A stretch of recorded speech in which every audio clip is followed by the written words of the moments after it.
Thank you, and welcome everyone to the Mesa City Council study session for August the 29th. All of our council members are here. The first item on our agenda is to review the agenda for tonight's council meeting. So, council, I direct your attention to that document. Agenda items 1 and 2 are just getting the meeting started. Item 3 are various purchasing contracts.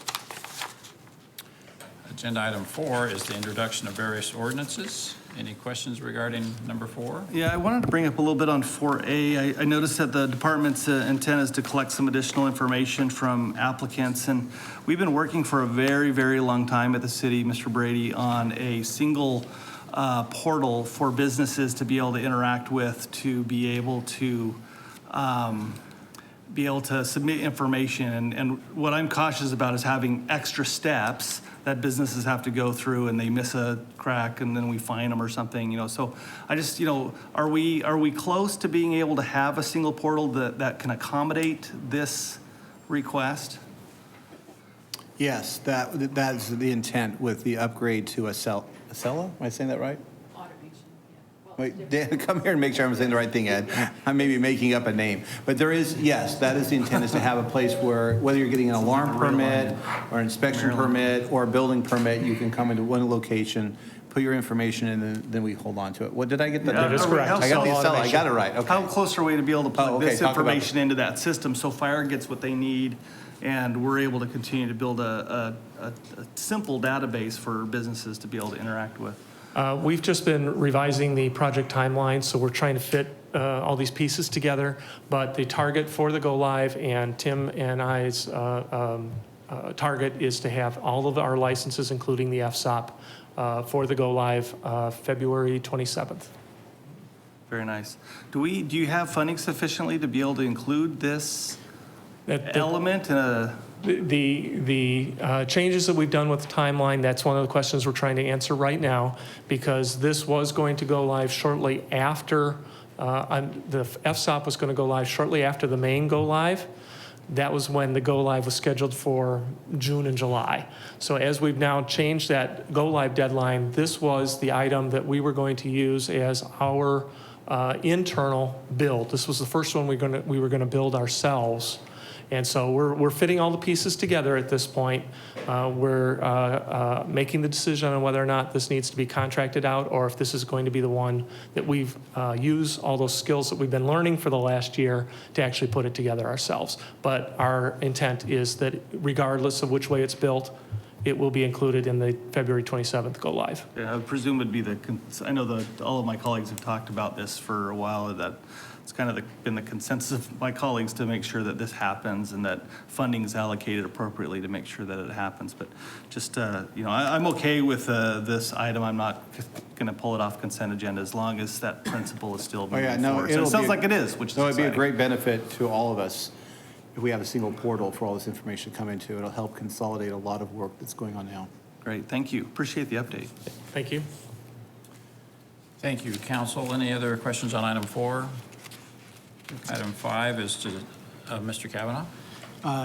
Just more a comment. This is on consent, but on 5C is the zoning change to help facilitate H Mart going in at the shopping center there at the southeast corner of Dobson and Main. And again, I think a lot of us have met with the people from H Mart, and this is taking a building's been vacant for a very long time, and kind of re-energizing that center, which already has very large number of interesting restaurant hospitality type places. And so it's I think it's going to be a good centerpiece of like an international foodie trail going up and down Dobson and Mesa. Yeah. So I think it'll bring a lot of business to that area, and it's nice being right at the light rail. Yeah, I agree that we have met with the H Mart people, and we don't understand, the community doesn't understand what a big deal this is going to be when they get here. It's going to be very exciting. Yes, Mr. Finter. On 5A, exciting news here. ATSU, which is AT Steel Medical School and Dental School, is expanding.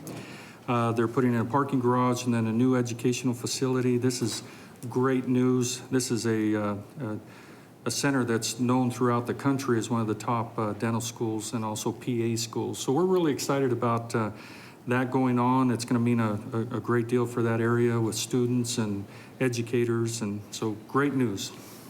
That is great news. Thank you. Council, any other questions or comments about anything on agenda item number 5? Number 6 is taking public comment on various ordinances. 7 is a subdivision plat, and then 8 is items from citizens present. We have item 9 again on the agenda in the event our friends from Mesa Royale come, so we can update them on the status of that situation. I just want to make a quick comment on 6A and 6B. I just wanted to thank staff who went through a very, this is your classic bypassed, underutilized parcel that's been sitting there for quite a while. Not an easy thing to develop once we get setbacks and retention and turn lanes and tree removal and all the different things that fit within that, and landscaping. And but I wanted to compliment our planning staff and Carrie, I know, led a lot of these issues to be able to work through them all methodically. And it was kind of a bit of a slog, but thank you for the time that you took to work through to make this come to fruition. It's a bit of an experiment. It's a bit of a, let's see if this is going to work. But the plans are, there's a historic home there and some old trees, and the plan is to save as much as we can. And I believe they're opening a bakery at that location that hopefully becomes a nice amenity for the neighborhood. So kudos to you guys for the work that you did there, and I really personally appreciate that. It's a far corner of my district, but I watched the process as it went along, and you guys deserve a lot of thanks for that. And thank you to the developer as well for investing in our city, so it's great. Thank you. Council, any questions at all on the consent agenda? So hearing none, I think everything will be on the consent agenda today, unless we have some folks to pull something off.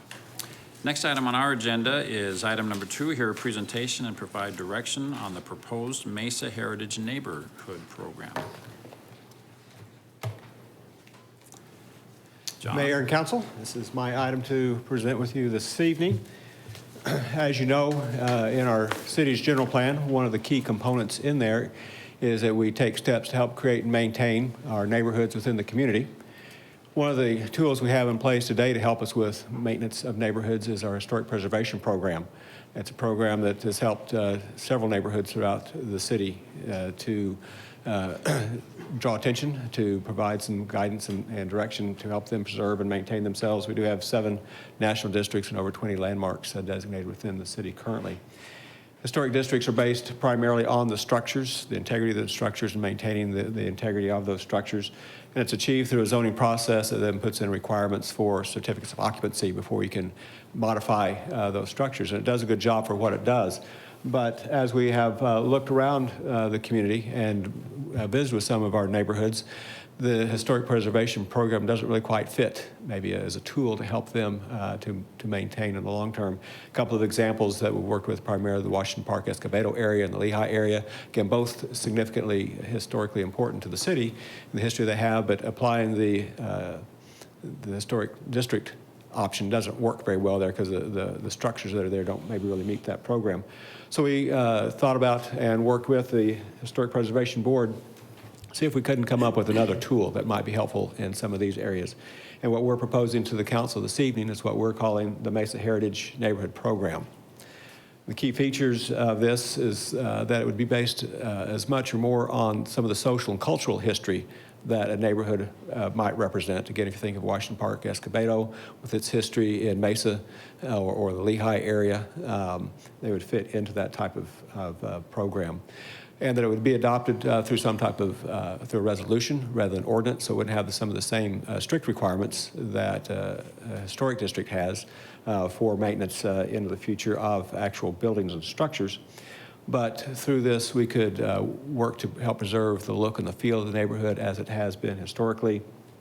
And one of the primary things is that the program would require the neighbors within the area to get together to help document their history, come together and understand that and present that to the city so that we could have that creation of the neighborhood internally for us to work with. So the specific criteria that we've listed in the application form is that the area needs to be at least 50 years old. that basic look and feel of the neighborhood would still be the same as it was in its historic period. But again, it's not the detail of the historic district in terms of all the architectural integrity. That the businesses and neighbors in the area would need to get together and document that history and show how they are a unique and identifiable neighborhood. And that they would show that culture and history that they have that's influenced them. Benefits of this designation, again, it brings the neighbors together to develop that history, to present it to the city, helps identify that sense of place that they have and give them maybe more reason for maintaining their neighborhood into the future. We would list the history on our website within our historic preservation page. We'll create a separate section for the heritage neighborhoods. And then if any development gets proposed within the neighborhood into the future, we'd use that designation as part of that review criteria. It wouldn't limit anything necessarily, but hopefully we could look at that and see is it helping to maintain that history or not. And the main thing, as far as the city knowing that it's there, would proposing signage similar to what we have for our historic districts. The idea is that we'd flip the colors, so it'd be a light background with dark letters. And instead of saying historic district, it'd say heritage neighborhood. But it would have both the main entry sign and then on the street signs, the smaller ones. Implementation process for a neighborhood to move forward and get this type of designation is that they neighbors would again work together to put together the application documenting their history. Staff would work with them from that point to further refine and make sure they've met all the items needed. They would need to hold at least one public meeting within the neighborhood to make sure they have the support for the designation and continue to gather interest about the neighborhood. It would go then to the Historic Preservation Board when it's ready for their review and recommendation on council, then ultimately to council for your adoption and approval. So at this point, we've been to the Community and Cultural Development Committee about this proposal actually about 2 years ago and got their support to move forward. With that, we've been out working with some of the neighborhood areas that we think would be interested, working on the application form and information that would be required to make sure that it works from their end and gotten support from the neighborhoods. And so with that, we went back to the Historic Preservation Board, and they have recommended approval of this program to the council. So with that, I'd be glad to answer any questions that you have.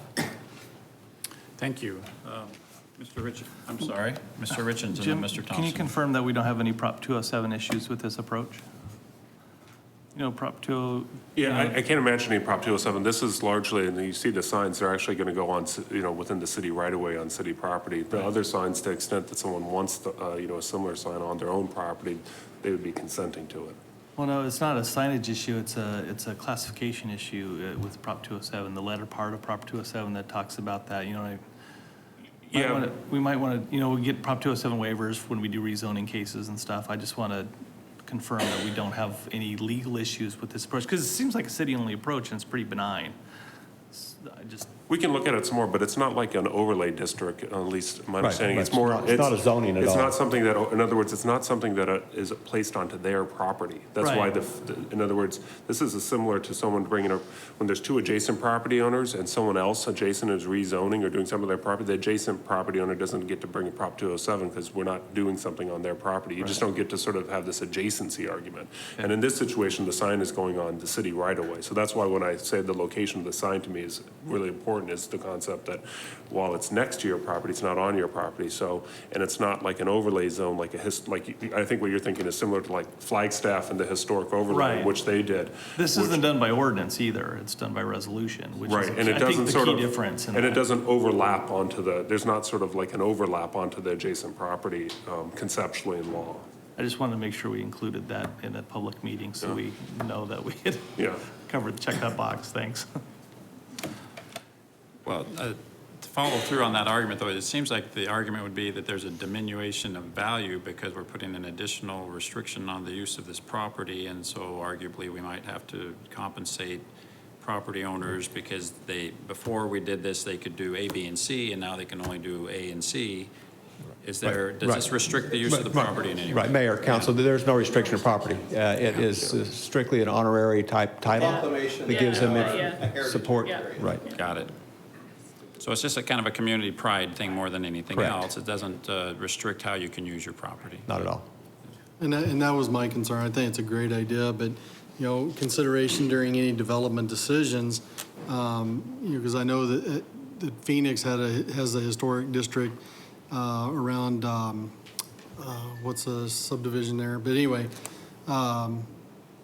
they have all kinds of issues when something happens and they go in to try to rebuild a portion of the house or update the portion of the house. They go through hell trying to get permits, and I just want to make sure that that's not going to happen here, that the homeowner's not shooting themselves in the foot by saying, hey, we're a historic neighborhood. Right, Mayor, Councilmember Thompson, that's exactly why we're going this route with a heritage neighborhood versus a historic district. The historic district does put some of those restrictions on there. This is not meant to do that. What's referenced in the report is a neighborhood gets designated a heritage neighborhood, and somebody comes in and wants to rezone a piece and develop something, totally out of character with that. It'd just be one of the pieces of information we would put in the staff report saying they're proposing this, we think it works with it, or change it, just to be part of the information you'd have for a decision, but in no way is regulatory. Thank you, Mr. Cavanaugh, then Mr. Luna. Thank you. I think this is a good concept. Many years ago, I was part of the board that looked at local historic designations, and we've really progressed a long way, and I appreciate the work that you and your staff have done with the Historic Preservation Board and the neighborhoods, because this really creates another opportunity to really showcase the uniqueness or the special significance of neighborhoods, and I think it only will enhance the value of those neighborhoods. And although the scary thing to me is that I guess 7 years from now, I'll probably coming to you to ask Dobson Ranch to be designated a heritage neighborhood, since it'll be 50 years. It opened in 1973, so you'll see me back again. Thanks. Mr. Luna. John, I was just curious to see how you identify some of the stakeholders. I see you have Washington Park, and certainly we're very proud of the Alston House and what it signifies in that neighborhood, and Escobedo and Lehigh. What have you done in terms of outreach to identify some key stakeholders so that they pursue this route? Mayor, Councilmember Luna, I've worked with the Neighborhood Outreach Office, and through them I've had contact with a couple other representatives of some neighborhoods in Mesa. Right now, I can't remember exactly which ones they were. It was over a year ago that I spoke with them. But it was primarily get input on the application form itself to make sure it was understandable, readable to them, and capturing information that would help us through the process. I know the agenda item is to provide direction, so do we need to make a motion, or is consensus sufficient on this? Yeah.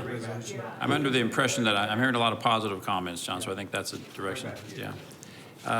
Out of curiosity, I know we just added in the budget a contract employee to work on these issues. Yes. Is that kind of helping to facilitate this happening now? And yes, it will be. We're this close to actually getting that person on board. So this part has happened without them, but certainly moving forward with designations, that will be very benefited. Great. Good to hear. All right. Thank you, John. Good presentation. Next agenda item is item 3, acknowledge receipts of minutes of various boards and committees. It's a motion and a second. Mr. Richens? I just wanted to make sure that I pointed out the Public Safety Committee meeting minutes. It's important that my colleagues read those. I'm sure you already have before we approve the minutes, but it contains the discussion about towing, which has been a issue that's gone on for quite a while. And found them very informative, and want to commend the committee for their thoughtful approach to working through that issue. So, but as that comes forward to us, it'll be a good reference point to understand what the discussion is. Thanks. Thank you. There's a motion and second to approve those minutes. All in favor, please say aye. Aye. Any opposed? Thank you. Passes unanimously. Next item, item 4, here reports on meetings and conferences attended. Council, anything to share? Hearing none. Item 5 is scheduling of meetings and general information. Mr. Brady. Thank you, Mayor. Just a reminder, we will not be having a study session this Thursday, September 1st. The next study session will be Thursday, September 8th at 7:30 a.m. Also want to let you know that this Sunday, September 4th, admission is free to the Arizona Museum of Natural History. And Monday, September 5th, we invite you to join Councilmember Thompson at Skyline Aquatic Center, which is at 845 South Crisman Road from 1 to 5 p.m. for a free family swim day. So invite everybody out to the Skyline Aquatic Center, way to spend their Labor Day. And then also looking forward to Saturday, September 10th, and when we can join Vice Mayor Cavanaugh for a free pancake breakfast at Fire Station 210, which is located at 1502 South 24th Street. Thank you. Great. Thank you very much. If there's nothing else to add to that, council, I'd entertain a motion to adjourn. Thank you. Moved and seconded. All in favor, please say aye. Aye. We are adjourned, and we will convene upstairs in just a few minutes.